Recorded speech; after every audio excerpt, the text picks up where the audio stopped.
شکننده های روزه کدام ها؟ چی چیزا روزه را مشکنانه؟ شکننده های روزه 7 قسم است. اول خوردن، چیزی که بخوری روزه تا مشکنانه. دوم نوشیدن است. نوشیدن اینال خواه از آدم آب چیزا می نوشه و یا مثلا قطره را در دهان خود می پرته.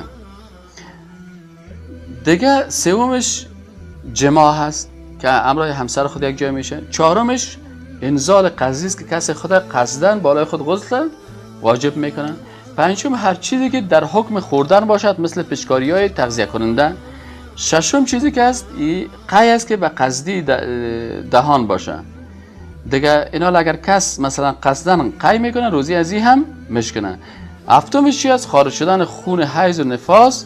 این هم اگر خون نفاس حیض و نفاس میبینه در این صورت هم روزی از این مشکنه. پس اینی چیزا هست که روزه را مشکنانه.